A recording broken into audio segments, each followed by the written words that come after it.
আসসালামু আলাইকুম, সবাই কিরকম আছেন? আল্লাহর রহমতে ভালো আছেন। আজকে আমি একটা স্যুপ বানাইতেছি, তো এটা আপনাদের সাথে শেয়ার করতেছি। আমি প্রথম দিয়ে দিছি একটু মাকারানি, এটা বয়েল ছিল আমার কাছে। এখন দিয়ে দিচ্ছি একটা ম্যাগি। আমার কাছে ম্যাগির পাউডার আছে, কিউবটাও আছে, তো আমি আজকে কিউবটাই দিয়ে দিলাম, এই যে 2 টুকরা। এখন দিয়ে দিলাম 60 টুকরা চিকেনের লেগ পিস, আমরা 7 জন মানুষ, 60 টুকরা দিয়ে দিলাম। এখন দিয়ে দিলাম টমেটো।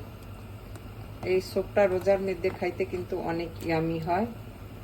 আর এইদিকে আমি বেগুনের ভর্তা করব। বেগুন পড়তেছি, 3টা বেগুন অলরেডি আমি পুইরা বাচ্চা নিছি, এখন আর 3টা দিছি। হ্যাঁ, এখন দিয়ে দিলাম একটু ব্ল্যাক পেপার, তারপরে দিয়ে দেব একটু লবণ।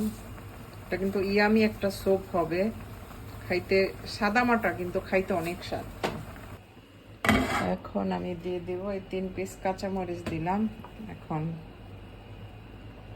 ব্রোকলি और ফুলকপি আর গাজর, এটা ভেজিটেবলস চিকেন একটা স্যুপ, কিন্তু এই চিকেন আর ভেজিটেবলসগুলি নরম থাকবে কিন্তু আস্ত আস্ত। আর ইফতারের সময় এটাও কিন্তু একটা ডিশ হয়ে যায়, মানে সুন্দর একটা ডিশ হয়। পানি দিব, আরও পানি কম, সুন্দর একটা খাবার হয়ে যায় আর কি।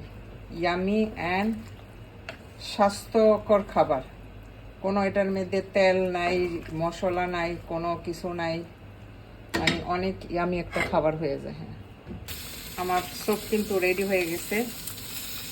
এখন আমি নামায়ে নিব। একটু ধনিয়া পাতাও দেওয়া যায়, ধনিয়া পাতা দিলেও মজা হয়, একটু আলাদা ফ্লেভার আসে। এটা একটা ফ্লেভার, আবার একটু ধনিয়া পাতা দিলে আরেকটা ফ্লেভার। তো আমি একটু ধনিয়া পাতা দিব, একটু ধনিয়া পাতা দিয়ে দিলাম, এটার একটা ফ্লেভার আসবে।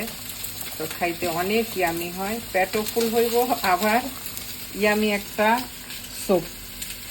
স্যুপ বলেন, আরবিতে তো এটাকে শোরবা বলে, তা আমার হাজবেন্ড শোরবাই বলে, আমরা বলি স্যুপ। তো হয়ে গেছে আমার স্যুপ রেডি। এখন আমি এটা নামাই নিব, সন্ধ্যাবেলা ইফতারের সময় এটা পরিবেশন করব। তো সবাই ভালো থাকেন, আমার ভিডিওগুলো ভালো লাগলে লাইক কমেন্ট শেয়ার করবেন।